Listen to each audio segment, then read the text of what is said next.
¿Será que en el vasto universo enorme, con cientos de miles de galaxias, con miles de millones de planetas, solo puede existir vida en nuestro planeta? ¿Tiene algo nuestro planeta que los demás no tienen?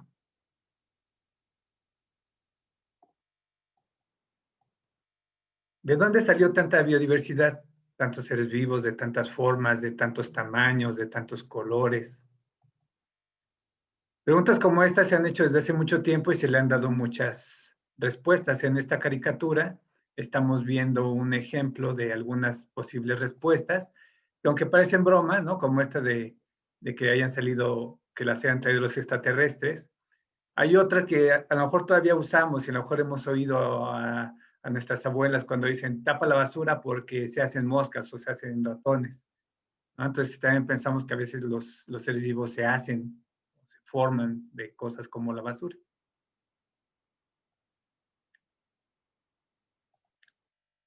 Pues muy buenos días y espero que les vaya a gustar esta clase también. Esta clase es una clase que me gusta mucho porque más que por el tema en sí, porque me parece un bonito ejemplo de cómo funciona la ciencia. Habíamos visto que la ciencia esencialmente se la pasa confrontándose a sí misma con argumentos y contraargumentos, y es lo que hacen los científicos. Es por eso que los resultados a los que se llegan son los mejores que tenemos por ese momento. Y digo por ese momento porque algo que es bien importante va a ser entender los experimentos y las teorías en su contexto histórico.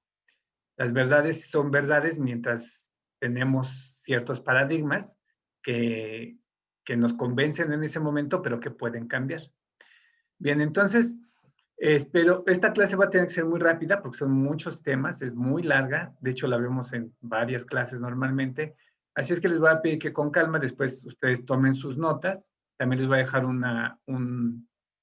unas diapositivas en Drive para que le van tomando, pero básicamente tenemos de este lado las teorías, con quienes las propusieron y más o menos los tiempos, y de este lado estamos viendo investigadores que pusieron a prueba estas teorías. Va a ser importante entonces que a lo largo de la clase ustedes tomen notas para saber, por ejemplo, en qué consistía el experimento de Van Helmont, si apoyaba o rechazaba la teoría y los de todos ellos, y qué teoría era la que están poniendo a prueba. Bueno, les voy a dejar estos videos y pensar que en la antigüedad, con las personas que estaban más en contacto en la naturaleza, tenían podían hacer muchas más observaciones que nosotros en las ciudades hemos ido perdiendo poco a poco y, y que ahora ya casi las olvidamos. Pero vean cosas como estas, ¿no? Vean estas plantas surgir de la tierra y vean el video de la derecha.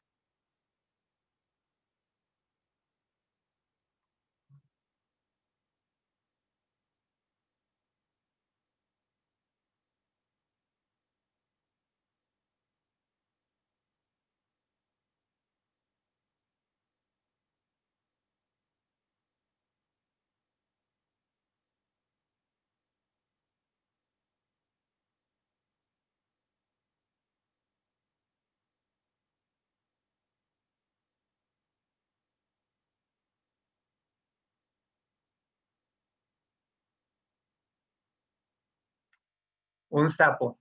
No se lo esperaban, ¿verdad? Bueno, con visiones como estas era muy fácil imaginarse o pensar que la vida surgía espontáneamente, como lo dice el nombre de la teoría, la teoría de la generación espontánea, que dice básicamente, y esto anótenlo porque no lo anoté aquí, que la vida surge espontáneamente a partir de de la materia inerte, inerte quiere decir que no tiene vida, y una fuerza. Eso era lo que pensaban básicamente los griegos antes entre el siglo III y VI. Y se dividían en dos escuelas o dos formas de pensamiento. Una se les llamó los vitalistas, que era defendida principalmente por Aristóteles, quienes decían que esa fuerza que le daba vida a la materia era una fuerza sobrenatural que no se podía percibir y a la que Aristóteles llamó entelequia y que con el paso del tiempo la retomó la Iglesia y le llamó el soplo divino famoso. Por otro lado, teníamos al grupo de los materialistas, defendida principalmente por el griego Tales de Mileto, quienes decían que esa fuerza que le daba vida a la materia inerte eran fuerzas naturales, como la combinación de los elementos, como el relámpago, etc. Y esta teoría, desde antes de nuestra era, no se cuestionó hasta 1667. ¿Qué pasó en esos casi 2 siglos que no se cuestionó nunca una teoría como esta? Bueno, pues lo que pasó es que a final de cuentas dominó la idea aristotélica de la entelequia y que la Iglesia retomó y ocurrió el medievo, que como bien saben fue una época que se caracteriza o en la que sobresale el oscurantismo, en la que se prohibía pensar, en la que era pecado pensar. Entonces, si cuestionabas los dogmas, en este caso los dogmas de la Iglesia, pues eras enjuiciado y condenado como hereje y te condenaban a castigos, entre ellos la muerte. El conocimiento que se tenía era un conocimiento que se reservaba a las élites y al clero y que se concentraba básicamente en la medicina y en la astronomía, pero tenía mucho de sobrenatural estas explicaciones que se tenían. Fue hasta 1667 cuando Van Helmont hace uno de los primeros experimentos para poner a prueba la teoría de la generación espontánea. Él veía que, y quiero que piensen un poco en la época, ¿no? Piensen en esta época en la que si ahora nuestras ciudades son sucias y llenas de fauna nociva como ratas y ratones, en ese entonces era peor. Si quieren darse una idea, vean la película de El Perfume, así se llama, El Perfume es una película muy buena, y ahí se pueden dar una idea de cómo eran esas ciudades en esta época.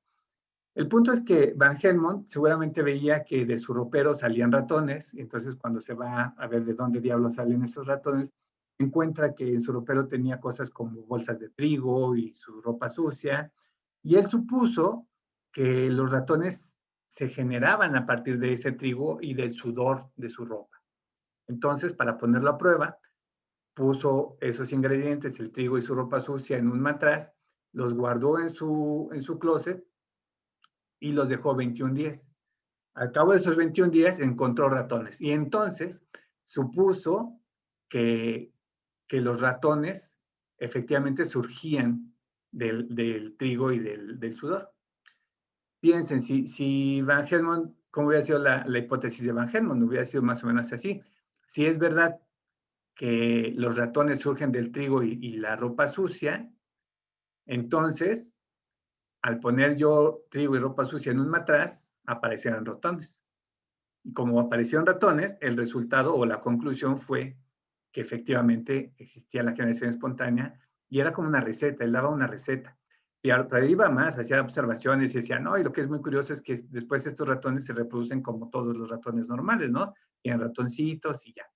No se le ocurrió a Van Helmont que pues los ratones podían caer en su matraz y se quedaban atrapados al tratar de comerse el trigo. Pero bueno, aquí es muy relevante que se empezaba a cuestionar y se empezaba a poner a prueba estas ideas. Un poquito más tarde, un año más tarde, un italiano, Francesco Redi, que también observaban que parecía que los gusanos salían espontáneamente de la carne, y entonces pone a prueba esto. Después les pediría que ustedes hagan sus propias hipótesis de estos experimentos, pero lo que hace Reddy es que pone carne en frascos. Uno, como lo estamos viendo aquí, lo tapa con un corcho, otro lo tapa con una tela y el otro lo deja abierto. Y lo que él se da cuenta es que la carne, o más bien que los gusanos que le salían a la carne solamente aparecen en el frasco abierto, pero no en el frasco cerrado ni con la tela ni con el corcho. Observó además que el frasco que tenía la tela estaba rodeado de pequeñas moscas que dejaban unas bolitas encima. Y entonces supuso que esos gusanitos en realidad era lo que salía de los huevos de las moscas. Él entonces rechazó con este experimento la teoría de la generación espontánea. Pero ¿qué pasaba? Pues había quien decían, ah, no, pero sí aparecen entonces hongos que los consideraban pues como, o los se entendían como seres vivos en la carne, ¿no? Además decían, bueno, yo de repente saco tremendas lombrizotas cuando voy al baño y no es que me haya comido una mosca, ¿de dónde salen esas moscas, esas lombrices? A ver, piensen otra vez el contexto de la época. Para finales del siglo XVII ocurre algo que cambia totalmente nuestra visión de la vida y del estudio de la vida, que es la invención del microscopio. Y entonces hay un boom de estudios sobre el microscopio. Hay un libro que me encantaría que pudieran leer algún día, se llama Cazadores de Microbios. Pero bueno, a raíz de esto hay muchos estudios sobre microorganismos y entre ellos hay un experimento de Needham que es más o menos como lo ponen aquí. En realidad es como lo ponen abajo, pero con resultados como los de arriba. Aquí les voy a dejar otro video para que lo vean. Es un poco más bonito, pero no me da tiempo de ponerlo aquí. La cosa es que Needham calienta en un frasco caldo de cultivo, que podría ser, por ejemplo, caldo de pollo. Si nosotros dejamos el caldo de pollo sin meter al refrigerador, veríamos que se llena de moho y de cosas verdes ahí, ¿no? Entonces, eran microorganismos. Lo hierve pensando que con eso iba a matar a los microorganismos y lo tapa, pero no lo tapa muy bien. Y el resultado, después de un tiempo, es que los microorganismos parece que aparecen de forma espontánea. Entonces, su hipótesis sería si los microorganismos aparecen espontáneamente a partir del caldo de pollo, supongamos, entonces, después de que yo mate todo resquicio de microorganismo, aparecerán de forma espontánea. Y eso fue lo que pasó. Esa fue la conclusión de Needham, quien apoyaba la teoría de la generación espontánea. Y entre otros muchos, Lázaro Spallanzani hace un experimento muy parecido, casi igual. La diferencia, como verán en el video que les voy a dejar, es que en realidad él tapa el frasco, repite el experimento de Needham, pero tapa el frasco, lo sella totalmente. Lo sella quemando el vidrio y sellándolo herméticamente, de forma que no podía entrar absolutamente nada. Y los resultados eran totalmente diferentes, como se ven aquí. Los resultados eran que no se formaban los microorganismos después de que lo hervía y lo dejaba por mucho tiempo. Entonces él rechazaba la teoría de la generación espontánea. Y bueno, así hubo muchos experimentos en los que se la pasaban peleándose. Vean por favor el video que les voy a dejar en la página. Hasta que en 1862, como se seguía esta discusión, la Real Academia de las Ciencias hace un concurso y Louis Pasteur, que ahora lo conocemos por ser un gran microbiólogo, bueno, el padre de la microbiología, pone a prueba este mismo experimento y él hace un famoso experimento que es conocido por el experimento del cuello de cisne. Él en un matraz pone otra vez el caldo de cultivo, como lo hicieron Needham y Spallanzani, pero lo quema y lo curva. Ya me faltaba algo de decirles. En esta de acá, lo que decían, lo que le reclamaban a Spallanzani, era que, bueno, no surgía aquí vida por dos cosas. Una, calentaba tanto el caldo que ya no permitía que se formara vida. Y además sellaba tan herméticamente el frasco, según los vitalistas, que no permitía que entrara el soplo divino. Entonces, para compensar eso del soplo divino, Pasteur hace este matraz con cuello de cisne, en el que queda curvado, pero queda abierto. De forma tal que si entraban microbios, quedaban atorados en los recovecos del vidrio. Calienta también muy bien su caldo de cultivo y el resultado es que no encuentra microorganismos, igual que Spallanzani. Pero además de que estaba abierto y entonces por aquí sí podía entrar el soplo vital, si es que existía algún soplo vital, pero pues con todo eso no se formaba los microorganismos. Y entonces rompe el matraz y se forman microorganismos. Y con esto demostró que el caldo todavía podía servir, no para formarlos, pero sí para alimentarlos. La conclusión de Louis Pasteur quien rechazó la teoría de la generación espontánea por fin y de una forma definitiva, es que la vida solamente surge de la vida, que no se formaban espontáneamente. Entonces, fíjense, tanto Redi con el experimento de las moscas, vamos a regresarnos un tantito, como Spallanzani, como Pasteur, rechazaron la teoría de la generación espontánea. ¿Qué pasó entre Redi y Pasteur? Quien concluye, pues que Redi no tenía el microscopio, o sea, no habían pensado en esto del microscopio, entonces sí se formaban hongos y sí teníamos lombrices en la panza, pero porque eran microscópicas la forma en la que llegaba a nuestro cuerpo, ¿no? Como ahora lo sabemos muy bien. Y bueno, Spallanzani se quejaban o argumentaban que no dejaba entrar el soplo divino y por eso Pasteur, con este experimento que es muy simple pero a la vez muy brillante, rechaza definitivamente esta teoría de la generación espontánea. Bueno, y entonces, pues ya vimos esta teoría de la generación espontánea que empieza con los griegos, vimos cómo pudo haber surgido y vimos las pruebas, los experimentos que se hicieron, algunos de los experimentos que se hicieron para poner la prueba, vimos que pasó mucho tiempo para poderla rechazar, pero después entonces ya sabemos cómo no surge la vida, pero seguimos sin saber cómo sí surge la vida. Y ahora vamos a ver la teoría de la panspermia y la teoría quimiosintética con sus respectivos argumentos en pro y en contra.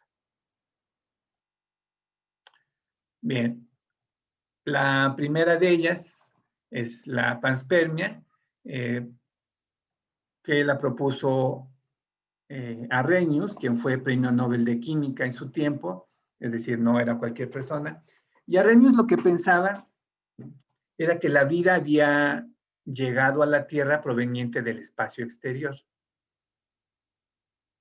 Él había pensado que la vida llegaba en forma de esporas o de semillas, por eso se llama panspermia, pan quiere decir lejos y esperma semilla, o bien semilla, y él pensaba que era impulsada por el espacio en esta vida por el viento solar o por la radiación.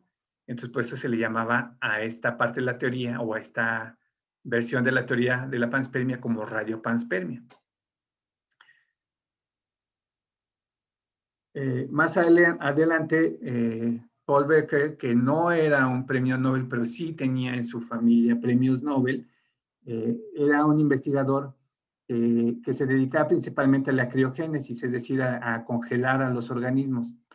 Y él pudo demostrar que las bacterias sí podían durar hasta 2 años congeladas y volver a la vida, pero que la radiación en el espacio no permitiría que las bacterias sobrevivieran o podían mantener la capacidad de reproducirse. Por lo tanto, él rechazaba la teoría de la panspermia.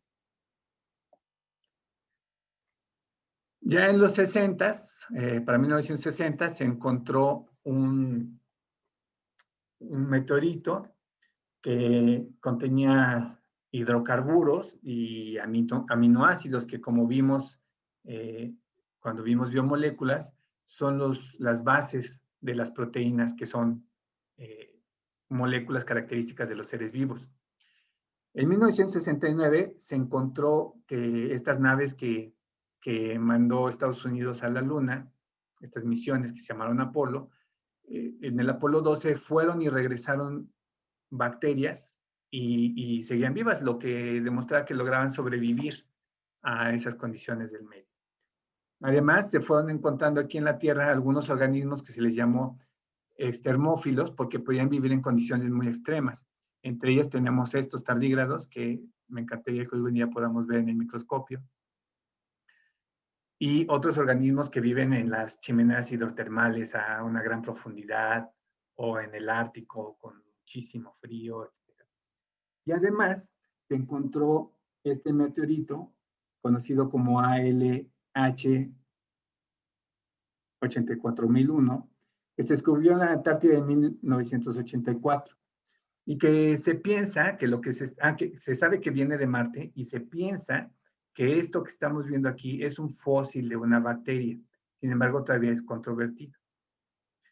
Sea como sea y esta versión esta nueva versión de la panspermia se le llamó litopanspermia. Lito viene de piedra, y entonces pensaba Fred Hoyle que la vida sí había llegado a la Tierra, pero no impulsada por la radiación, sino en meteoritos. Sea como sea, les digo, esta teoría, de todas formas, no nos explica cómo surge la vida. En todo caso, podría explicar, si es que es cierto, cómo llegó la vida a la Tierra, pero no cómo surgió la vida. ¿Sí? ¿Sí me explico la diferencia? Entonces, la teoría que tenemos actualmente, que es la más aceptada, es la teoría quimiosintética, que propusieron casi de forma simultánea Oparin y Haldane en 1921. Oparin y Haldane pensaban que la vida sí tuvo que surgir de forma espontánea, como también lo había dicho Luis Pasteur, al menos una vez, ¿no?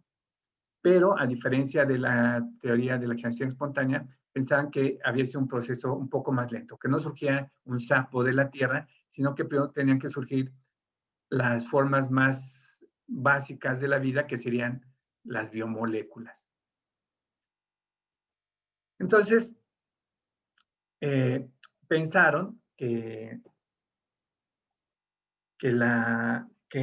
lo que pasó es que cuando se formó la Tierra, lo primero que tuvo que pasar era que se enfriaba la Tierra, y que en esa Tierra había elementos o moléculas simples como agua, vapor de agua, metano, amonio, hidrógeno, nitrógeno, y que algo muy importante es que no había oxígeno. Es decir, que había una atmósfera reductora. ¿Por qué esto es importante? Si nosotros partimos una manzana, vemos que en pocos minutos esa manzana se oxida. El óxido o el oxígeno no es bueno para las biomoléculas, rápidamente las degrada, de forma tal que no podían haber biomoléculas solitas en una atmósfera oxidante. Y ahora es oxidante porque el oxígeno no sabemos que aquí lo producen las plantas. Si no había seres vivos, no había plantas. Entonces, ¿quién producía el oxígeno? Por eso pensaron que la atmósfera era sin oxígeno, es decir, reductora. Y entonces ese vapor de agua se condensaba, se enfriaba la tierra y formaba unos mares primitivos. Ese sería el paso número 1 de esta teoría quimiosintética. El paso número 2 es la formación de moléculas más complejas, las biomoléculas, que acuérdense que son proteínas, lípidos, carbohidratos, vitaminas, a partir de moléculas más simples, que eran las que habíamos visto: metano, hidrógeno, agua, amonio. Y que esto formaba algo que se le conoció o que le llamaron caldo primigenio o sopa primitiva. Pero esto no, ¿por qué no pasa ahorita? Porque esto pasó en condiciones muy particulares, en las condiciones de la Tierra primitiva, donde, como habíamos dicho, había una atmósfera reductora y había una gran cantidad de energía todavía en la Tierra. Al no haber ozono, los rayos ultravioleta entraban como Pedro por su casa y irradiaban de una gran energía a la Tierra, y la actividad volcánica era muy grande. Entonces, pensaban que esta energía o esta cantidad de energía permitía interactuar a estas moléculas de forma que formaban a las bases de la vida, que eran las biomoléculas. Esta parte de la teoría fue comprobada en 1952 por unos investigadores, Stanley Miller y Harold Urey, quien fue su maestro. Stanley Miller era súper chavito, de 20 y tantos años, pero bueno, ya era un señor científico. Y ellos hicieron un experimento en el que, en estos matraces que estamos viendo, y del que pongo aquí, de donde saqué esta imagen, ellos ponían en esta o concentraban en esta esfera lo que consideran que era esa atmósfera primitiva, ¿no? Estos gases que decíamos con metano, vapor de agua, etcétera. Y ponían unos electrodos para simular esa energía que había en esa Tierra primitiva. Lo que lograron ver con el tiempo era que efectivamente en ese matraz se formaban una capa como cochambre, y efectivamente cuando la analizaron encontraron biomoléculas o las bases de las biomoléculas, ¿no? Por ejemplo, encontraron aminoácidos, encontraron nucleótidos y otras biomoléculas. Entonces, esta parte de la teoría de Oparin ha sido comprobada que en estas condiciones las moléculas simples, inorgánicas, pueden formar moléculas orgánicas sin ayuda de ninguna fuerza sobrenatural ni de incluso un ser vivo todavía. En consecuencia, y en esos ambientes prebióticos, las biomoléculas, como estos lípidos, si se acuerdan, así podemos representar a los fosfolípidos, que tienen una parte hidrofílica, que le gusta el agua, y una hidrofóbica, que no le gusta el agua. Si nosotros ponemos esas estructuras en agua, lo que vemos es que forman, más o menos de forma natural, o micelas, o una doble, o posiblemente una doble capa, que pudiera contener dentro agua y fuera agua, pero esto formaría la membrana de esos seres primitivos. Y a esos seres primitivos, Oparin le llamó protobiontes. En realidad él también les llamó coacervados, aunque hubo otros experimentos. Por ejemplo, hay un investigador, Alfonso Herrera, mexicano, que experimentó con estas ideas y él les llamó sulfoides. Pero dejémoslo como protobiontes, que quiere decir antes de la vida. Entonces, estas estructuras que se formaban con mole o que por ejemplo, Oparin y Alfonso Herrera demostraron que se podían formar, eran estructuras que parecían ya organizadas de biomoléculas, como estas que estamos viendo aquí, que al tener concentradas muchas moléculas pueden tener un metabolismo primitivo, que intercambiaban materia y energía con el medio, que están delimitados del medio, que incluso podían crecer, pero no se reproducían. Es decir, ya se parecían mucho a los seres vivos, por eso se llaman protobiontes, pero no se reproducían. El paso siguiente entonces era que de alguna forma, que esto lo que todavía no conocemos bien, pero hay mucha gente haciendo investigaciones, como el doctor Antonio Lascano, que es una de las eminencias y un queridísimo investigador de la Facultad de Ciencias en la UNAM. Espero que puedan ver sus conferencias, que son fantásticas y lo lleguen a conocer. Pero bueno, hay gente que todavía está tratando de investigar cómo es que este siguiente paso es muy importante en la vida, pudo ocurrir. Cómo es que el material genético finalmente puede controlar a toda la célula y permitir la reproducción. Cuando finalmente se logra la reproducción, entonces ya podríamos hablar de seres vivos.